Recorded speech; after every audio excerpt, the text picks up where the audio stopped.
कि सचमुच जीव की मुक्ति का जो आधार है वो तो अध्यात्म है।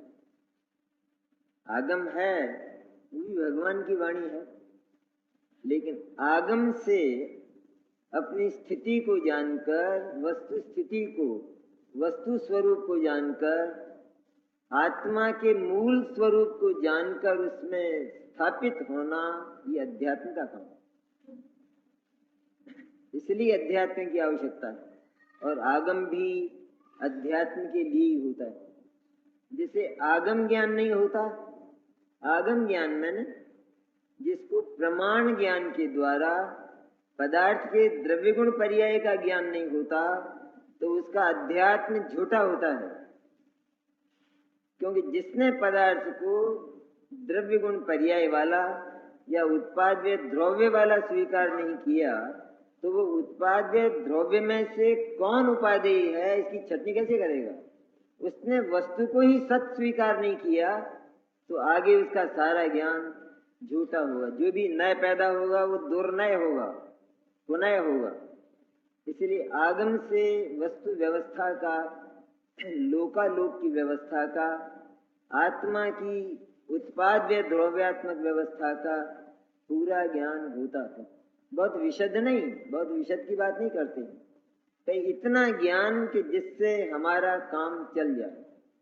आत्मा उत्पाद व द्रव्य वाला है। जो द्रव्य है, द्रव्य वो शाश्वत होता है। जो पर्याय है उसमें परिवर्तन होता है, और उसमें मेरे चैतन्य की पर्याय में विकार भी है, और वह सारा का सारा मेरे ही अपराध से पैदा हुआ है। उसमें किसी दूसरे का कोई हाथ नहीं है, हस्तक्षेप नहीं। जहां ये निर्णय किया तो वहां सारे जगत से राग द्वेष तो यही टूट गए। पहले सारा जगत हमारे राग द्वेष का विषय था। वो इसलिए था कि हम ये मानते थे कि हमारे विकार में किसी दूसरे का हस्तक्षेप है, और नहीं किसी भगवान का नहीं, दुनिया के किसी व्यक्ति का नहीं, किसी पुद्गल द्रव्य का नहीं, तो कर्म का तो कम से कम। क्योंकि इसका तो बहुत वर्णन है, सारे षटखंडागम में उसी का वर्णन है। तो कर्म का हाथ तो विकार, यदि कर्म का उदय न हो तो विकार नहीं होता। ये बात जहां एक ओर से सत्य है, वहां दूसरी ओर से यदि इसको ऐसा का ऐसा मान लिया जाए तो परम असत्य। क्योंकि कर्म का विकार में बिल्कुल भी हाथ या हस्तक्षेप नहीं। इसलिए विकार को स्वाधीन अपना अपराध स्वीकार करे, और मेरा जो द्रव्य है सत्ता, वो अनादि निधन शुद्ध है, शुद्ध ही होना चाहिए। शुद्ध है ये तो हुआ आगम का वचन, अध्यात्म का वचन, लेकिन शुद्ध है, पर शुद्ध क्यों होना चाहिए?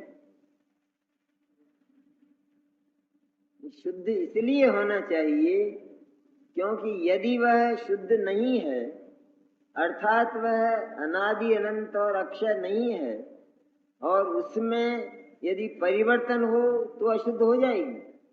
लेकिन वो परिवर्तन शून्य है, इसलिए अक्षय है, अनादि निधन है, और अन्य से बिल्कुल रीति है, बिल्कुल खाली है। यहां तक के अपने में होने वाले विकार से भी बिल्कुल रीति है। विकार भी उस द्रव्य का, उस शुद्ध सत्ता का स्पर्श नहीं करता। उसमें प्रवेश की बात तो बहुत दूर है। प्रवेश हो जाए तो फिर वो जो सत्ता है वो भी विकारी हो जाएगी। विकारी हो जाएगी अर्थात उसमें परिवर्तन होने लगेगा। परिवर्तन होगा तो उसका नाश हो जाएगा। नाश होने के बाद यदि उत्पाद होगा तो वो असत का उत्पाद होगा, और यह जैन दर्शन के विरुद्ध है सारी बात। इसलिए बड़ा व्यवस्थित विज्ञान है कि हर सत्ता, चाहे वो जड़ हो अथवा चेतन हो, वो अनादि अनंत और अक्षय है। उसमें परिवर्तन नहीं होता, नहीं होता, नहीं होता। क्यों उसमें परिवर्तन क्यों हो? जब उसके पास एक दूसरा पहलू है पर्याय का, उसमें परिवर्तन होता है, तो उसमें परिवर्तन क्यों हो? यदि दोनों में परिवर्तन होने लग जाए तो दोनों क्षणभंगुर हो जाएंगे। इसलिए जिसमें परिवर्तन नहीं होता है और जिसमें किसी की मिलावट नहीं है वह शुद्ध ही होता है और शुद्ध ही होना चाहिए। बेमेल है, अनमेल है। ऐसा जो शुद्ध चैतन्य है वो मेरा द्रव्य है। पर्याय में मेरे ही अपराध से विकार हुआ है। जहाँ ये निश्चय किया तो वहाँ जगत के सारे द्रव्यों को जो दोष दिया जाता था, उनका कर्तृत्व और उनकी कारणता अपनी पर्याय के विकार में मानी जाती थी, वो समाप्त हो जाता। कितना बड़ा काम हुआ। एक तो हम एक एक पदार्थ से राग द्वेष छोड़ने की चेष्टा करें तो वो संभव नहीं है, लेकिन राग द्वेष की जड़ जहां है यदि उसे ही समाप्त कर दिया जाए तो वो उत्पन्न ही नहीं होगा। जड़ यह है कि मेरे अपराध में किसी का हिस्सा है। जगत में भी ऐसा ही, जगत में भी जो न्याय किया जाता है वो इसी आधार पर किया जाता है, इंटेंशन के आधार पर किया जाता है। क्योंकि जगत के सारे ही पदार्थ वो अत्यंत न्यारे न्यारे हैं। सभी पदार्थ प्रति समय अपना अपना काम करते हैं, इसलिए एक पदार्थ का दूसरे पदार्थ के प्रति कोई दायित्व नहीं होता। जहां ये माना तो आत्मा में विकार का कितना अभाव हो गया। मैंने सारे विश्व के प्रति हमारे जो तीव्र राग द्वेष प्रवर्तित होते थे और हमारे भीतर कोई भी दुर्भाव पैदा होते ही उस दुर्भाव का कारण हम जगत में तलाश करने लगते थे, तो तलाश तो करते थे और आरोप भी दे देते थे, लेकिन कारण है ही नहीं, इसलिए विकार का नाश संभव ही नहीं, हो ही नहीं सकता। अरे जिसने चोरी ही नहीं की है उसको पकड़कर बैठे रहोगे तो कैसे मिलेगा, माल कैसे मिलेगा। इस तरह जगत के पदार्थों को दोष देना ये तो सबसे बड़ा अपराध है, महान अपराध। वह इतनी सी बात में छूट जाता है। मेरी पर्याय पर मेरा अधिकार, जो विकार हुआ है उस पर भी मेरा अधिकार है। विकार पर भी किसी दूसरे का अधिकार नहीं, विकार पर भी मेरा अधिकार है, इसलिए विकार के नाश का भी मेरे को अधिकार है। अगर विकार में किसी का हिस्सा हो, पार्टनरशिप हो, तो विकार का नाश नहीं हो सकता। मेरी मंशा है और उसकी मंशा नहीं, तो नाश नहीं हो। ये आगम की पद्धति है। इस तरह आगम के द्वारा इस प्रमाण के विषय को जानकर, इसे प्रमाण का विषय कहते हैं। प्रमाण में ना पूरा ज्ञान, जिसमें पदार्थ पूरा ग्रहण किया जाता है, द्रव्य गुण पर्याय वाला, वो जानकर अब इस विकार और निर्विकार में से मैं कौन हूं, मेरा कौन है और कौन मेरे अवलंबन के लायक है, ये छटनी करना ये अध्यात्म का काम। अध्यात्म ने शुद्ध चेतना पद्धति, जैसा बनारसी दासी ने कहा, और आगम बंध पद्धति।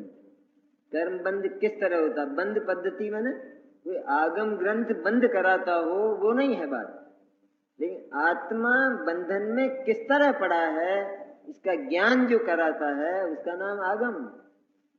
और उस बंधन से आत्मा मुक्त कैसे होता है उसका नाम अध्यात्म। इसमें आत्मा का अधिकार हो, वो अध्यात्म। ये जानकर हम अध्यात्म की ओर झुकते। आगम का वाचन, आगम का वांचन वो अध्यात्म के लिए होना चाहिए। और दूसरी बात, आगम तो बहुत है, विस्तार बहुत है, लेकिन जितना हमारे काम का है और जितनी हमारी बुद्धि है, बस उस बुद्धि के लायक आगम से वस्तु स्थिति को, वस्तु स्वभाव को जानकर अध्यात्म में पदार्पण करना। क्योंकि केवल एकमात्र वही विहार करने लायक है, वही आनंद है, वही सुख है।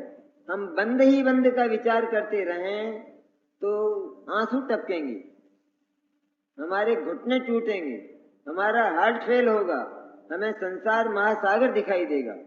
और अध्यात्म में आते ही जिसे हम संसार महासागर कहते थे वो चुल्लू भर रह जाएगा,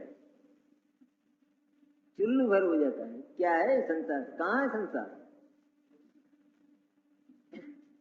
अरे जिसे संसार महासागर कहा जाता है वह संसार केवल मेरी वर्तमान पर्याय का विकार मात्र, इतना सा। मेरी वर्तमान पर्याय में जितना विकार है बस उतना ही संसार है। ये कहा जाने वाला जगत, ये चार गतियां, ये संसार नहीं, लेकिन वर्तमान पर्याय का विकार बस इतना संसार। यदि इस वर्तमान पर्याय के विकार का इसी क्षण के अंत में अंत कर दिया जाए तो यहीं से मोक्ष हो, कोई रोकने वाला नहीं। ये कपड़ों का क्या होगा वो चिंता मत करो। कपड़े न तुमने पहने हैं और कपड़े न तुमने उतारे। जब उन्हें उतरना होगा उतर जाएंगे, जब तक रहना होगा वो रहेंगे। कपड़े पर आत्मा का अधिकार। आत्मा इतना बेवकूफ नहीं कि कपड़े जैसे अचेतन पदार्थ पर अपना अधिकार करे।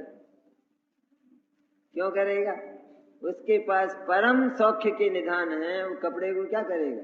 वो कभी मरता ही नहीं, उसे सर्दी लगती ही नहीं, उसे गर्मी लगती ही नहीं, उसे निमोनिया होता ही नहीं, तो वो क्या करेगा कपड़े?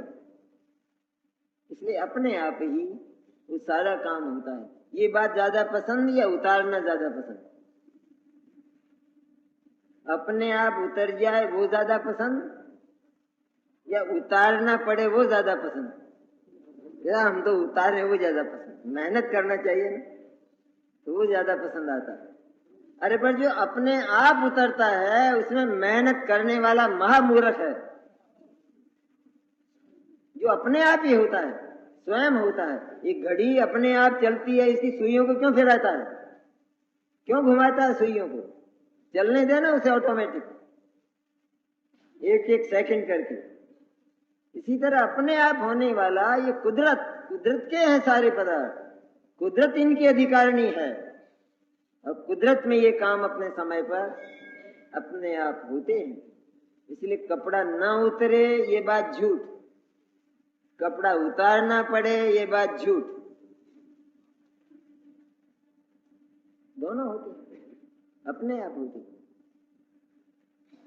तो हम संसार की बात करते थे कि जहां हम अध्यात्म को पढ़ते हैं तो हमें मालूम होता है कि जिस संसार से हम घबराते थे और उसे महासागर समझते थे, वो संसार तो चुल्लू जितना है, जरा सा है, खड्डा है, जिसको यूं ही उल्लंघन एक बच्चा भी उल्लंघन कर जाएगा। ये कैसे हो गया? ये इस तरह हो गया कि जितना कुछ विकार है वह भी केवल मेरे ही अपराध का परिणाम है। एक बात तो ये, लेकिन मेरी जो सत्ता है वो अत्यंत निरपराध है, उसमें अपराध का नाम निशान नहीं है। क्यों नहीं है? यदि उसमें भी अपराध हो तो फिर जो पर्याय में जो अपराध और विकार है उसको कैसे दूर किया जा सकेगा? और वो दूर हो गया ये कैसे जाना जा सकेगा? बात सुनने की है। अगर आत्म सत्ता में विकार हो, वो अत्यंत शुद्ध ना हो, बिल्कुल बेमेल ना हो, और यदि हम उसे विकारी मानते हैं पर्याय की तरह, तो फिर पर्याय के विकार का दूर होना असंभव है। क्योंकि हम पर्याय के विकार को दूर करना प्रारंभ करेंगे तो ये विकार दूर हो गया ये हम कैसे जानेंगे? किससे मिलान करेंगे? कपड़ा धोते हुए हम रुक कैसे जाते हैं? धोते धोते हम दिन भर धोते ही क्यों नहीं रहते हैं? ये कैसे जान लेते हैं कि ये धुल गया? और ये कैसे जानते हैं कि अभी धुला नहीं है? यदि यह मान लिया जाए कि वो तो बिल्कुल गंदा ही है, तो जो बिल्कुल ही गंदा है तो प्रथम तो वो साफ कैसे होगा? वो गंदगी तो उसका स्वभाव हो जाएगा। और यदि वो गंदगी दूर भी होती है तो वो दूर हो गई, इसका पैमाना क्या है हमारे पास? कैसे जानेंगे हम? जो बुखार होता है वह 98.5 पर आकर क्यों ठहर जाता है? ये डॉक्टरों से पूछिए। ये बैठे हैं डॉक्टर, 105 होगा तो भी 98.5 पर आकर ठहरेगा। इधर कोई 93 रह जाएगा तो वो भी 98.5 पे जाके ठहरेगा। ऐसा क्यों है? 98.5 के बजाय 97 आ जाए, 96 आ जाए, क्या झगड़ा है उसमें? वहां आगे क्यों ठहर जाता है? किसी ने सिखाया है? इसलिए ठहर जाता है कि शरीर में एक नॉर्मल स्वभाव इस प्रकार का सदा विद्यमान रहता है। अगर वो घटती की ओर है तो बढ़ते बढ़ते शीत समाप्त होते होते वो 98.5 पर ठहर जाएगा, और वो बढ़ा हुआ है तो घटकर वो 98.5 पर ठहर जाएगा। ऐसा स्वभाव वो सदा विद्यमान है। आदमी पूरा बुखार में नहीं है, क्योंकि उसका जो नॉर्मल 98.5 है वो उसके पास सदा पड़ा है। अगर न पड़ा हो तो कभी पारा ठहरेगा नहीं, वो नीचे उतर जाएगा या ऊपर चला जाएगा, और हम ये अनुमान ही नहीं कर सकेंगे कि हम स्वस्थ हो गए। यही आत्मा की स्थिति है। चूकेगा, उसको स्वीकार नहीं करेगा, इसका नाम मिथ्या दर्शन है। तो आत्मा का स्वभाव त्रैकालिक स्वभाव है ही नहीं, तो उसे चूकेगा कैसे, उसे भूलेगा कैसे? मिथ्या दर्शन इसी का तो नाम है कि आत्मा का जैसा शुद्ध परिशुद्ध निर्मल परम सौख्य स्वरूप स्वभाव है वो हम स्वीकार नहीं करते, और जो कृत्रिम विकार पैदा हुए हैं, नकली विकार, झूठा अन्य के साथ झूठा ममत्व करके जो विकार पैदा हुए हैं उनको हम अपना रूप स्वीकार करते हैं। इसी का नाम तो मिथ्या दर्शन है। अब वो आत्मा ही अगर ना हो तो मिथ्या दर्शन है ऐसा कैसे कहेंगे हम? ये तो सम्यक दर्शन होगा। इसलिए मिथ्या दर्शन के लिए भी आत्मा का शुद्ध होना जरूरी है, तब हम जान सकेंगे कि ये मिथ्या है। कैसे है मिथ्या? कि इसका मिलान मेरे स्वरूप से नहीं होता, मेरी सत्ता से नहीं होता। मेरी सत्ता शुद्ध है और ये मिथ्या दर्शन उसके विरुद्ध बोलता है, उसका अपवाद करता है, उसकी बेइज्जती करता है, शुद्ध को अशुद्ध कहता है, जो नितांत सुखी है उसको दुखी कहता है, जो सदा ज्ञान स्वरूप है उसको अज्ञानी कहता है, अज्ञानी बोलता है, अज्ञानी मानता है। ये अपवाद है, बेइज्जती है, नहीं तो क्या है? तो मिथ्या दर्शन ने अब तक क्या किया है कि सदा से हमारी बदनामी की है और हमने उसे छाती से लगाया। उस मिथ्या दर्शन का अंत करने के लिए भी सत्ता को अत्यंत शुद्ध मानना पड़ेगा।